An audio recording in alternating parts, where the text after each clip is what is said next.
Hello, we're trying to understand Star versus the Forces of Evil, episode 3. Episode 3. On this episode, Star becomes a xenomorph. I never thought of it like that. I'm pretty sure that's literally what happens. I got webbing people in lockers. Doesn't that happen in Alien? Do people get webbed in lockers? I don't know.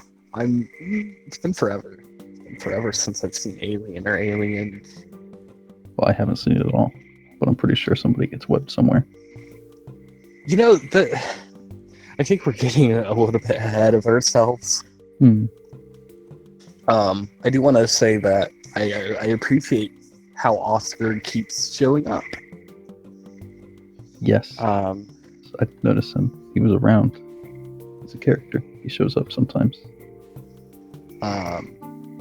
The whole episode deals with puberty. Yeah. Which seems like advanced version of puberty. Like sort of advanced. It's like extreme, but for like 10 minutes. Was it? It was longer than 10 minutes. The episode was like 10 minutes. It was like probably an hour, I guess. Okay. I was... So she starts getting like the signs. A lot of it's like boys are triggering her puberty more.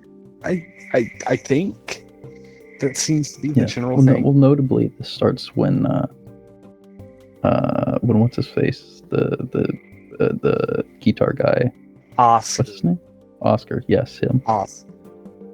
And he's out sitting on a car, playing his guitar with his tongue.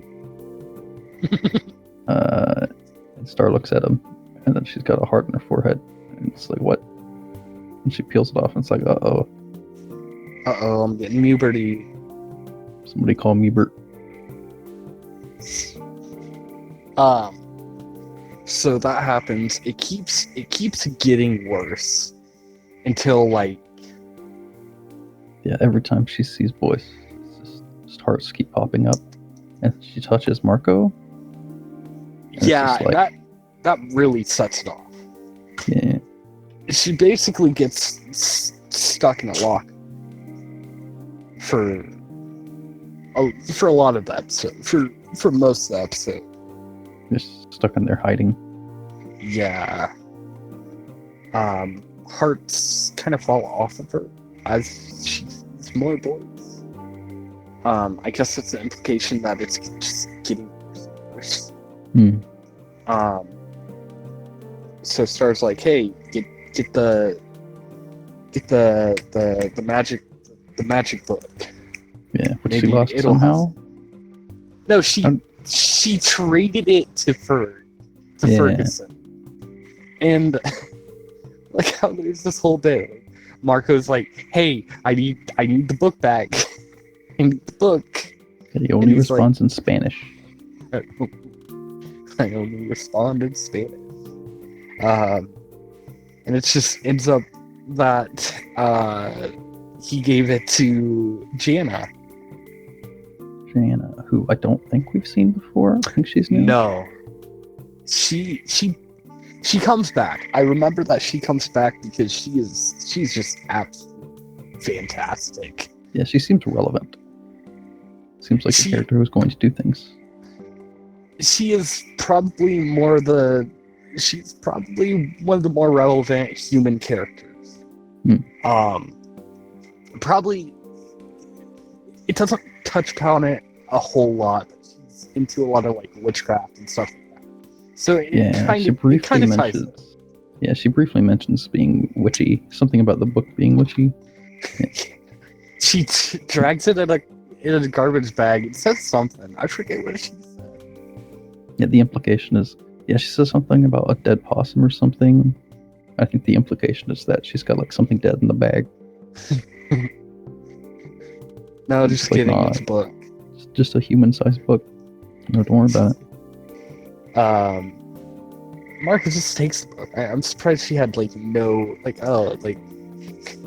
no, it's my book. I got fair and square, but no, just takes the book. And we get properly introduced to Glossaric. Yeah, he's the glossary. He did have a very, very faint cameo in a previous episode. Like, you could see him, but he didn't. You just see him for like a split second. I mentioned that before, but yeah, I remember. He's actually introduced before. And Glossaric is basically the keeper of Star's magic book. He's kind of a Glossaric. Haha, get it? Glossaric. His name's Glossaric. Glossaric is a book thing. Well, a glossary is a book thing. I don't know if there's a book thing called a glossaric. Yeah, well... Alright, we're doing it over. We're starting from the beginning. No. Glossary. Okay, yes. Glossary. Glossaric. Get it. He's like the Rick of glossaries. And he likes pudding. He likes pudding. He says no. He basically says no. I'm not helping you. You're not Star. It's like you're not a magic user. Like, oh, I want to help Star. I want pudding. I'll trade pudding and I'll help. Give me some pudding. I'll help Star. At this point, Muberty's just way worse. Yeah, a bunch of the swim team comes out and starts practicing in front of the locker Star's hiding in. Oh God! She just gets like buried in hearts. Lost my place. No, I'll have to edit this part out. Okay. Anyway, yeah, and her Muberty form is introduced. She just starts tying every boy she sees up in this web. She basically abducts them into this. I actually got like Silent Hill vibes a little bit from it. Like just her form and like the hallway. It gave me Silent Hill vibes more than Alien vibes. Yeah, I think the thing that made me think of Alien was just tying all the people up in the mush. Yeah, I honestly So Marco gets Glossaric some pudding. And he's like, well, actually there's nothing you can do. Don't worry, everything will be fine at 3:57. Or it won't. Wait a minute. I believe her Muberty form is significant in some way. I think, if not directly, indirectly, just because of the wings. I think a further point down the road, she has a similar form. I don't want to give too much away, but she does have different things. Yeah, it is interesting that at the end of it, she does keep the little, like, tiny baby wings. I wondered if there would be some significance to that in the future. Yes. There is significance to that. Basically, the end of the episode is just Muberty works out. Everything's fine. Yeah, Marco tries to stop it. And it doesn't work. Yeah, she picks up a car with what's his face on it? Carlo? Oscar. Oh, Do you like Diego. That was not his name. I do like how he just crashes down, like, sup. It's like, yo, what up, dude? And, I mean, from this episode, Muberty form is relevant, even if not directly. Well, yeah, it is like directly, but... It seems like a major character thing. Yeah. Actually, the more and more I think about it, it seems like it should be, like, a character progression, but it's not much. Yeah, it's like a major thing that happens, but she doesn't really change after the end of it. Everything's just kind of the same. Like the only notable things about this part one of episode 6 is Jana is introduced and Glossrick is introduced. Actually, I thought Glossrick was a mainstay from this point, and I was wrong. And we go into part 2. Unless there's anything you have. Nah, nothing else I can think of.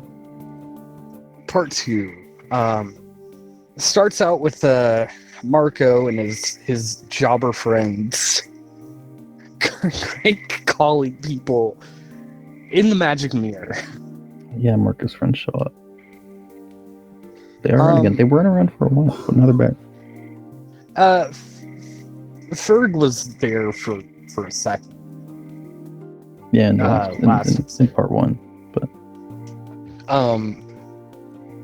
I'm surprised there's like no repercussions. I like how they can just randomly dial people, and like there's just no repercussions that happen because of them crank calling people. Well, there are repercussions. Well, there are, but like not in. There are, but not in the way I'm thinking. Like, what if they accidentally like prank called Star's mom, or like, or God forbid Tom? Yeah, so what Star's parents was what I was expecting to pop up. God. My expectations have been subverted. Basically, they do have repercussions, but not in the way that I was thinking. They use up all the mirror minutes. Basically, the magic mirror works as like a cell phone. I guess from like the early 2000s when having a limited amount of minutes was a thing. Well, having a limited amount of minutes is kind of still a thing. Is it? I mean, not as much though. Yeah, I mean, I've got limited minutes. Still like a track phone, but I think I have unlimited minutes when it comes to like calling people. So they basically have to go into Pixtopia to pay the phone bill. Yeah, and Marco's gonna pay it because he's like, "Oh yeah, that was my bad. I'm gonna handle this. Don't worry." We're mess up twins. And he's like, "No, I don't have any twins. An only child." Marco, that's me. So they go into Pixtopia, which is full of pixies. I guess they're just they're just the leader of just phones, I guess. Yeah, I guess they're just the AT&T or Sprint or Verizon or whoever. They're like the Verizon. I'll get to this in a second. Marco tries to pay. He's like, here's some money. Here's some money. Here, like, pay the bill. It's like, oh well, the Earth money doesn't work. We need gold or jewelry. And then just like, well, you're working in the mines. Welcome to the salt mines. Oh my God. They immediately get put into slave labor. However, it's also surprisingly easy to leave slave labor. Like, but no, I guess everybody's too stupid to figure it out because there's only as like, I haven't been out of here in so many years. Ferguson has the subplot with the pixie empress. Yeah, he complains and gets out, and she's like, "Yo, this guy looks delicious." I can get close enough to my mic to do the fun thing. But yeah, she's like, yo, I want this guy. This guy's cool. And he's like, I should probably say something about getting my friends out of slavery. And then he doesn't. It is notable that the minds just block magic with like a video game like Red X. Yeah, Star tries to cast a spell, and it's just like spell, and it goes burnt. They basically just like, oh, there's a minecart, and then get into the castle. Conveniently, the minecart just leads into the castle where everything is going on. The minecart and the slave labor leads to the floor in the castle throne room, I guess. Yeah, they pop in, and Ferguson's there. Convenience. And he's like, "Hey, yo, y'all got here. I was just about to go rescue you. Y'all got here just in time for my wedding." Wedding. They have like all the wedding stuff just fucking goes into frame. It's great. It's actually great. They have a quote unquote wedding. And Ferg's like, wait a minute, I can't do this. Too immature. We've only known each other for half an hour.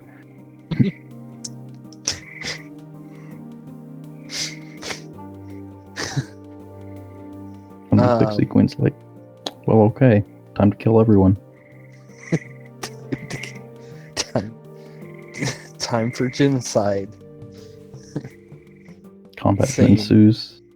Pixies are frozen? They're frozen, right? There's like ice that happens? No. It's like a web, I think. Because they get blocked off. I thought it was like a blizzard. No, yeah, there's like a blizzard or something, I think, that freezes some of them. But then there's like a fly trap. It's like a rainbow. And then they fly into that and get stuck. And the Empress gets stuck as well. Because she says something. Yeah, and then she says something like, oh, he was out of my league anyway. He was out of my league anyway. Which is funny because he was the fat kid. Funny fat kid. A lot of stuff is just fat jokes, isn't it? He's literally just a jobber. Yeah, but they get out, and then when they look around, they're like, "Hey, where's Oscar? Is he Oscar? Is that his name?" Yeah, no. I don't know the other jobber kid's name. Yeah, whatever his name is. It turns out, I've decided that he's Oscar now. But it turns out Oscar stayed behind, and now he's married the Fairy Queen, and that's the last we'll see of Oscar. Yeah, I don't like the implications. His jobber friend is just in Pixtopia, probably eaten. He said something about turning it into a tyrannical. He's like, it's time to begin my tyrannical reign. Pixtopia's messed up, man. He's become the CEO of Verizon Wireless. I was gonna make a Verizon Wireless joke eventually, but I forgot about it. No, you're too late. I beat you to it. Yeah. There's something about, I need to really change my service. Which other plans even are there?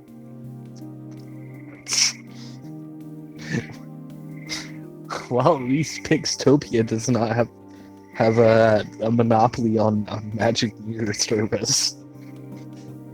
Something. That's assuming they can get coverage by any other provider, No guarantees on any of that. The disconnect happened. I knew it was going to happen. Of course I knew it. I knew it. As soon as I mention it happens. As soon as I mention Verizon Wireless, you disconnect. Oh no, good thing I don't use Verizon. Actually, I have a Verizon phone though. It's the worst part. Okay. Hopefully you don't have to edit this much, but is there anything else about the episode? Nothing comes to mind. Yeah, I can't think of anything else. Alright, on to episode 7, part 7A, if you prefer to use the alphabet. Yeah, I could. I've just been listing it as part 1, part 2. In case you have a difficulty counting to 2, you could use letters.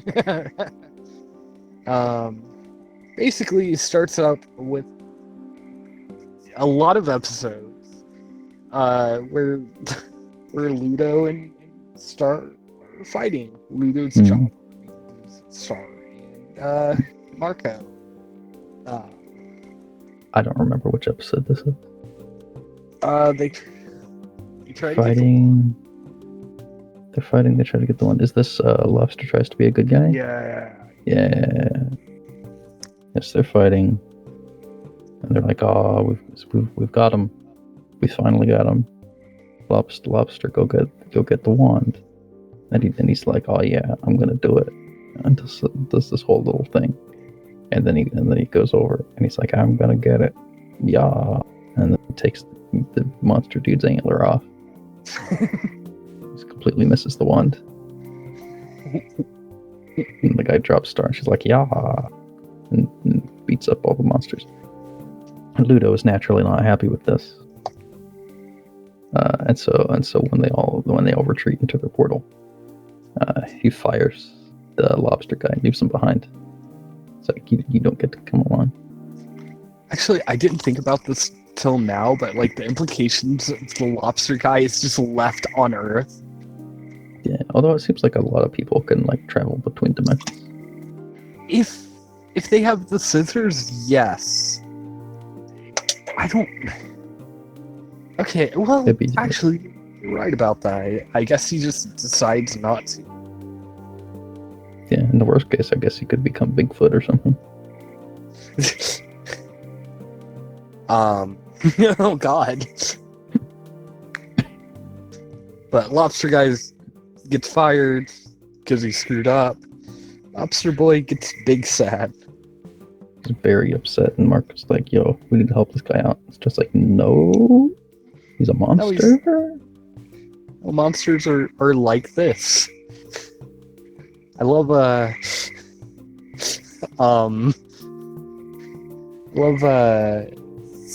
species racism. Cool racism hours. Here with that Star versus the Forces of Evil. By the way, on my notes, I do have his actual name, which is Lobster Claws. Lobster Claws, that's his name. That's him. He's a lobster and he's got claws. But they try to just make him, and it doesn't work out very well. He tries. What's the first thing they try? They're like, I remember there's the cat in the tree, but that's not the first thing. Somebody on a bike? Yeah, I think there was somebody on a bike. I think that is the first thing. Yeah, well, immediately, the lobster guy is like picks up a squirrel that fell out of a tree and like bandages it up or something. Or maybe it's the other way around. Maybe he knocks it out of the tree and then it's bandaged up later. I can't remember now. But yeah, there's a guy on a bike and he just like reflexively punches the dude on the bike. And Marco's like, "Nah, don't do that. You need to apologize." It's fine, I hit the sprinkler. Cool. Then they try to get him to save a little girl's cat. Yeah, and he gets like halfway there. Gets the cat out of the tree. Unfortunately, the place he puts the cat is in his mouth. Just eat the cat. No, you can't do that, Lobster Boy. They take the cat out of his mouth. I'm like, okay, it's fine. We got the cat. He didn't eat it. And then he tries to eat the child. The child. Crop the child. They're like, no. Lobster man, you can't eat children. That's against the rules. Children. Screwed up. They go to that. They go somewhere, and he's like, do they see the old lady crossing the road after that, or is there something else in between? Yes. Yeah, that's basically that's what I have. Yeah, they go. They keep looking around, and they see an old lady crossing the road. And they're like, "This is easy. Just help the old lady cross the road." And then he goes to help the old lady cross the road, and starts like, "I don't know. I don't think I'd take my eye off this guy." And Marco's like, "Nah, he's fine." And then the lobster guy like picks up a car and there's fire. He's destroyed 3 city blocks or something. He like basically just destroys. He destroys the whole town, and they have it on the news. They're like, wait, like, oh no. They're like, no one was injured, but this guy's bike was destroyed. He's real tore up about his bike. No fatalities, but somebody's new bike was destroyed. Yeah, at this point, like, Marco's still trying to get him to be good. Star's like, yeah, just be a monster. We're gonna get your job back. We're gonna get you back with Ludo. And so they start up a fake fight where Lobster Boy's basically gonna win. Yeah, she lures in Ludo by sticking in a hammock between 2 cacti, which for some reason I thought was hilarious. Like, why is putting a hammock on a cactus the funniest thing I've ever seen? I don't know. It's just so weird. They have a fake fight. They do all that, and it's not very convincing. No, it's not, but it convinced everybody else. It convinced all of Ludo's army. Oh yeah, he's doing way better now. Yeah, grab the wand. He grabs the wand. Lobster and this Boy. This is the part that matters. He grabs the wand. It's the only part that matters in this part. Yeah, he grabs the wand, and it turns red, and becomes a spooky lobster wand. And he's overcome with the power of wand. I don't think it's set up in the previous episodes, but yeah, it sets it up right here, unless I'm wrong, that if you grab the wand, it basically turns to Teaser. Like, it turns to the personality of the user. You see some back and forth with it too, and I thought that was a little bit interesting. Yeah, where Star tries to be like, no, don't do it, and he looks back at her, and it like becomes less evil looking. It does. It becomes less evil, but it's still, yeah. Yeah, I mean, it's still like red and like Shelly, because he's a lobster. Lobster Boy. That's what he could do if Ludo fired him. He could become the mascot for Red Lobster. Oh no! Oh god. Marco saves the wand. Lobster Claws gets his job back. I don't know if we'll ever see him again, but yeah. Yeah, Ludo's like real into it too. It's like, oh, you touched the wand. Can I touch your claw?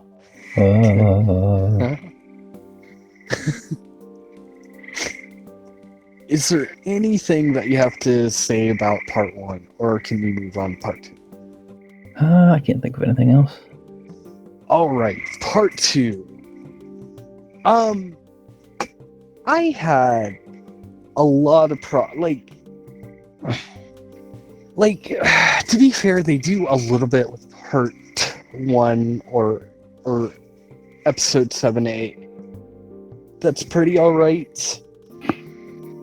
But 7B, part 2, whatever, I want to say this episode just seems off in quite a few ways. I don't know how you felt about it. I don't remember which one it is. It's basically Star starts to cast spells. It's sleep spell. Yeah, sleep spells. Okay. Yeah. I just looked up a name and I figured out what it was. Like, there were parts of the animation that felt not as good, not as pretty, not as cutesy. This episode just feels all over the place. Yeah, I didn't notice anything significant. Although this episode doesn't do a whole lot. There's like some shenanigans, and then we introduce the face stealer character. Cell phone. Yeah, she starts to cast spells.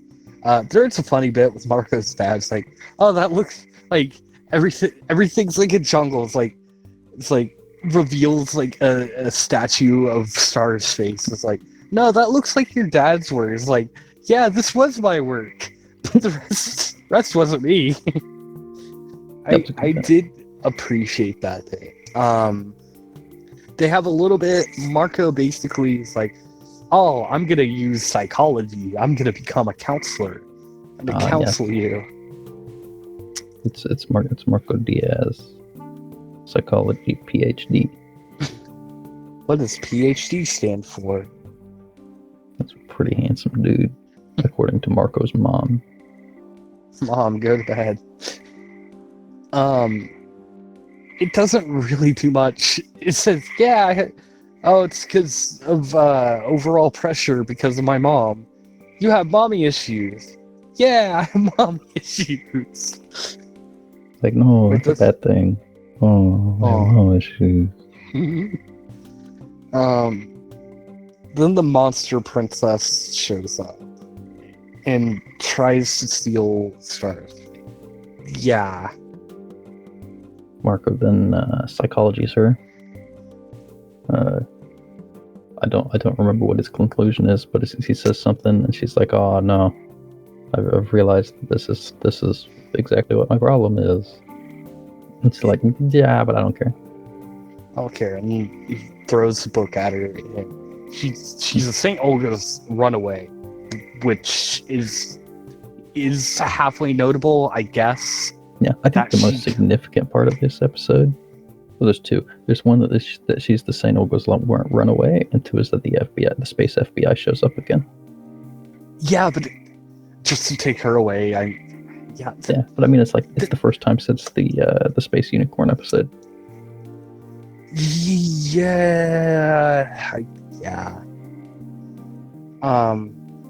Jesus, there's. Do you have anything to add? Because I'm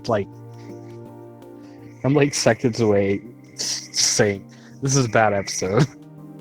I don't know, it was a bad episode. Fun things happened, but there wasn't a whole lot of significant stuff going on. It seemed a bit off. It just seemed a bit a little bit rushed. Some of the animation just was a little bit weirder on this episode. Maybe rushed maybe. I feel that they crammed, even for being a fast-paced show as it is, I feel like they crammed a lot into this episode, into this part. I don't know. What do you think? I think they didn't cram a lot into this part, and that was kind of the issue. Was that there wasn't a whole lot going on. It was just shenanigans. Yeah, okay. Anyways, screw it. Episode 8. Yes.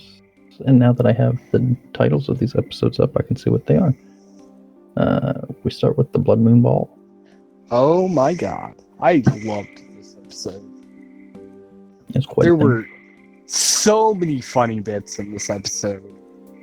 We finally get to meet Tom. Yeah, Tom is introduced. He's got cool sunglasses. He's got very cool sunglasses. Even parks in a handicap space. Very cool. Very cool, Tom. Tom's introduced. It's Tom wants to take Star to the Blood Moon Ball. That's the whole thing. Star's very hesitant just because, well, basically just because of Tom's anger issues. And they do it really well because it really seems like at any second he's gonna get off the chain. Like all throughout the episode, that he's just gonna break everything. Yes, he has the support system. Yes, he's going through, I guess, anger management type things. I appreciate trying. He is trying his hardest, his damnedest. He's got a little bunny. He's got a little bunny. He's got a little manager. He keeps a manager with him at all times. Yes.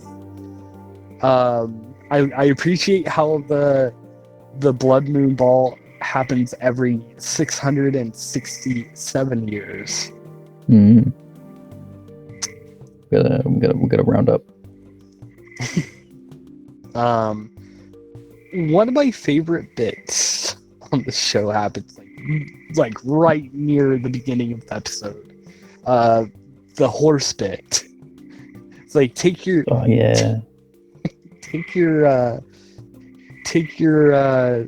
whatever your dead horse and get out of here. Dead horse and get out of here. Wait a minute, I'm dead. Why didn't you tell me I'm dead? Why didn't you tell me I'm dead? So torn up about it. He's so torn up. Marco karate chops this dude's hand off. And he's just like, no, it's good. I can just pick my hand back up. It's cool. Tom's trying to work on his anger issues. He's been anger-free for 53 days. What accomplishment? So, there's this whole debate whether Star should go to the Blood Moon Ball, but ultimately, she's like, yeah, I'm gonna go. Tom seems fine. Marco has his reservations, because, of course, it's Marco. Of course Marco has his reservation. She picks out an outfit. Actually, this is another outfit change. I think there's not much between the episodes. There's a couple different outfits that she has during a lot of the episodes. But this is one of the first major ones. I think it's good. I like her Blood Moon Ball outfit. She ultimately decides, yeah, I'm gonna go to the ball. Marco's like, should I just come with you? Just in case? No. Just stay here. It's just fine. I'm good. It's fine. There's a great bit. It's like, I'm trying to keep it tame for stars. Like, if you guys want to make it into a season, Blood Moon Ball into a season greeting card, go ahead. Yeah, greeting card holiday. Yeah. Which one of you said that? Me. Raise your hand if you said that. And one's chained up and one's holding a huge ass mace. So Star goes to the Blood Moon Ball with Tom, and it's very apparent very early on that, at least in this episode, Star and Tom are just still not working out. Yeah, they just don't mesh. No, not at all.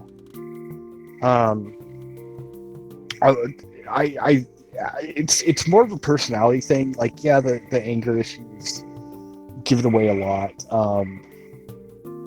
And he's like getting angry that Star doesn't want to do certain things. I also appreciate like a bath of unicorn blood or something. Just like not. Yeah, one of my best friends is a unicorn. It's not real. They're not related. Oh, they're not related. Everybody else is mad at Tom because it's not It's not as cool as it used to be. It's not as cool. And so there's dissension between Tom and Star. Marco kind of just decides, yeah, I'm gonna go anyways. He puts on a fun little skull mask. Who knows how he gets there, but he sure gets there, let me tell you. No, he uses the same way as Star, the one thing that summons the elevator. Huh. Yeah, he uses that. I wasn't paying that much attention. Yeah, he gets there, and then there's like this red light thing. And they're like, ooh, red light, it's romantic. And it's supposed to shine on what's his face.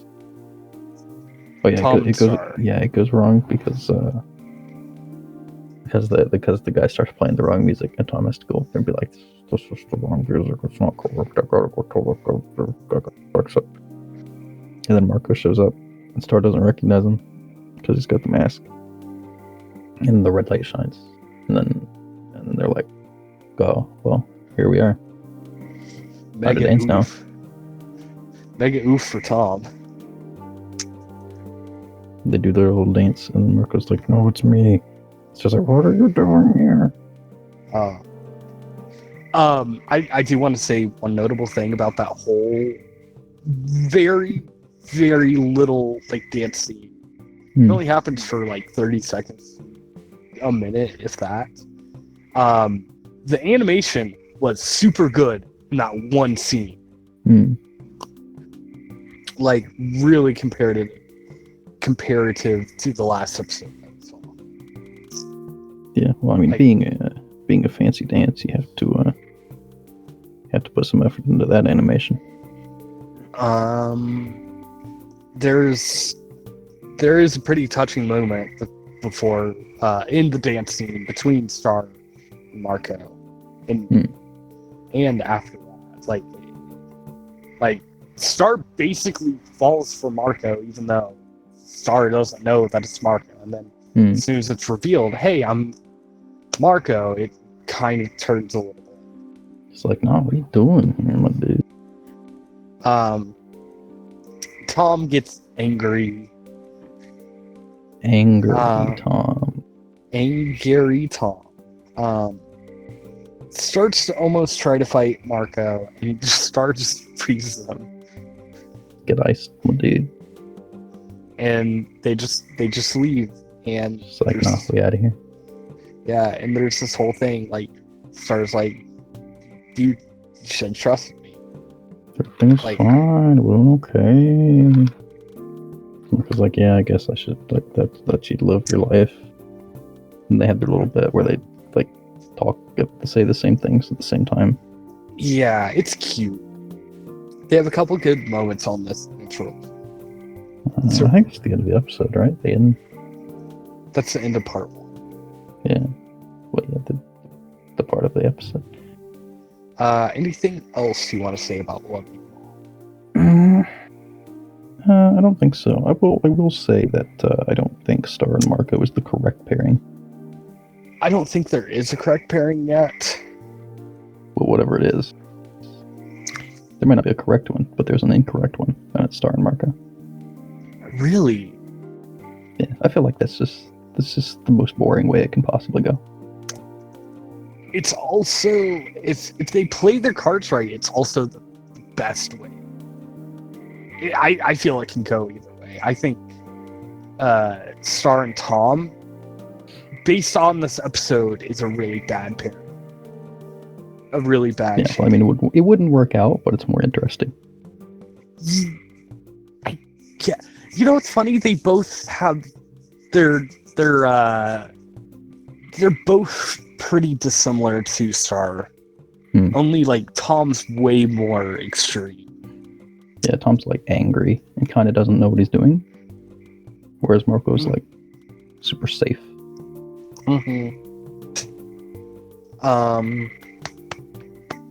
Part two. Fortune cookies. Fortune. Yep. Ludo gets destroyed again, along with his job army. As is tradition. as it's tradition in the show. I do want to get it out of the way pretty damn soon. The episode really focuses more on Ludo, his jobber army, more than Star and Marco. Although, because a lot of Star and Marco is like, oh, like what the fortune cookies predict the future. Yeah, it's good that Ludo's getting a little bit more time in the spotlight. Oh, he's good. God, yes. He's basically, Ludo's just trying to hire somebody competent. Somebody good. He's somebody competent. I like how the first few people are just incompetent. Yeah, and then there's one that looks exactly like Ludo. I noticed that one. Yes! Like a girl version of Ludo. I was like, wait a minute. I wish that was relevant. Same. One guy is just like, yeah, nobody's dumb enough to hire me. And we get to the introduction of Toffee. He's got a cool business card. He's got a really cool business card. He's also competent. He's an alligator in a suit. He knows what he's doing. He had some energy behind him, which is really fucking great. He has that bad guy, I will say that we finally have a competent villain. We now have a villain. That's exactly what I thought when I saw him. Because even Ludo's henchmen are like, are you sure about this guy? Yeah, I don't like this guy. Yeah, because it's he's super, Ludo's comic villain. Toffee is actual villain. Actual evil villain. And it's great. There's a lot that happens with Toffee. And I love how he gets introduced.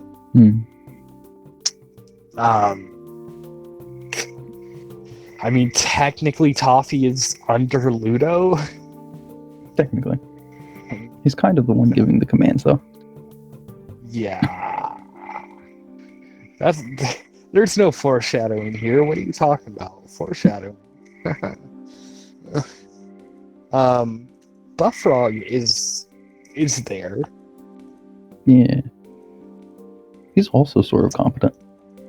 Yeah, Buffrog is actually competent.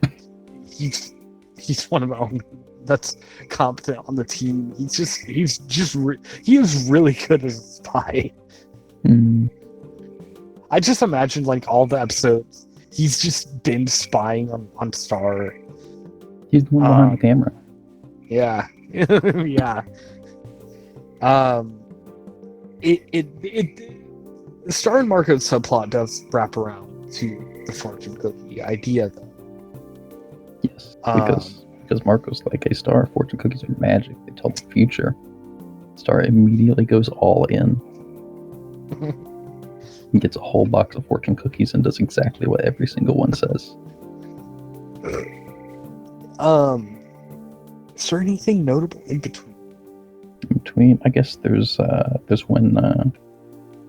when Ludo brings Toffee into the break room or whatever. Oh. And there's a dance party going on. And then a fight. And then a promptly fight. Buffrog delivers the news that Star's just entranced by these fortune cookies. And then Toffee's like, I could do something with this. And he does. He makes an actual competent plan that actually almost works. Almost. There is a lot of foreshadowing over what Toffee is going to be. Because it is basically Ludo's fault that they don't get the bond. But before that, they replace Star's last fortune cookie. Love is the answer, always.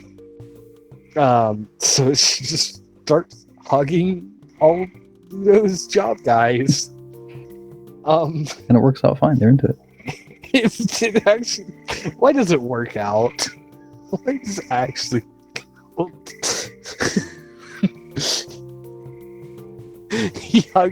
She hugs two of them, and one of them was like, "Oh, okay, yeah, sure, yeah, hell yeah." Margot gets locked into a dumpster. Yeah, he can't karate his way out of this one. Karate his way out of this one. And it's funny because the first time Ludo's like, the wand's so close, like I'm going right now. Doctor's like, no, wait. Be patient, just wait. Patience is key. Then he sees it again. It's like, oh, I'm gonna get it. Oh my god. And and the two-headed guy is hugging Star. Wait a minute. I need to build a relationship off of trust. Yeah, we were just screwed with you. Fortune cookies aren't real. The whole thing was a ploy for Ludo to steal the wand. God. It's like, oh, that's no good. Ludo basically ruins his own plans, but it's also kind of implied that Toffee set him up. A little bit. Not totally, because he tries to keep him from stopping. Tries to prevent him from running in. At least once. Yeah. Although it's clear that he doesn't care, like, what happens to them. As you see, after Star attacks them, he's standing on top of the building to avoid the attack. And just lets everybody else get hit. Yeah, he's not part of it. I don't think he's not part of the fight. He's behind the corner. He's behind the corners. He's not on the building. Maybe it's at the end. He stands on the building. They get foiled again,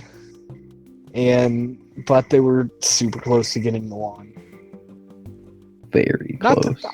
Ludo says the closest, but I'd say Lobster Guy was the actual closest to getting the wand. It's the closest Ludo personally has been. Yeah. Okay. Actually, is that even? Because he had it in his hands in the mall episode.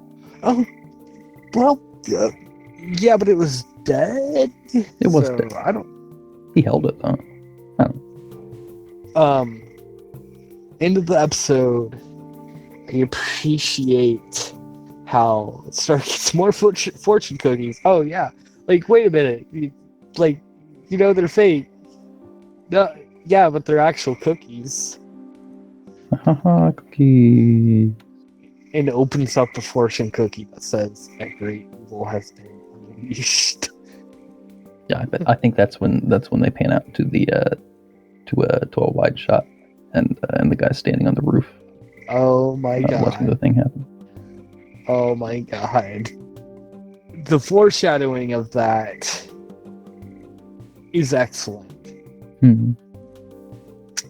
Toffee is made to be a competent villain throughout the song. We finally got an alligator in a suit. Evil alligator. That's just a given. But, I mean, what did you think of these episodes? What do you think of this whole series so far? I think we're halfway through the season. It's been mostly shenanigans overall, but I think at this point we're finally starting to get into like a plot. Like there's things happening now that are coming together to form a story, and I'm very interested to see what directions it goes in. Overall, the whole thing is just adorable, and it's adorable, and I love it. I love this show so far. Yeah, but that's been episode 3 of the podcast. Episode 3. come back next time where we're going to try to understand more episodes. Probably the next 3 episodes. What do we do? 6 through 8? What are episodes 9 through 11? Yeah, and then I think that's going to leave us with the last 2 episodes of the season. I think so. Yeah, I think so. All right. Well, that's all we have to say. Remember to smash that like button. Smash it. Increase our engagement scores. That's the end of the podcast. Thanks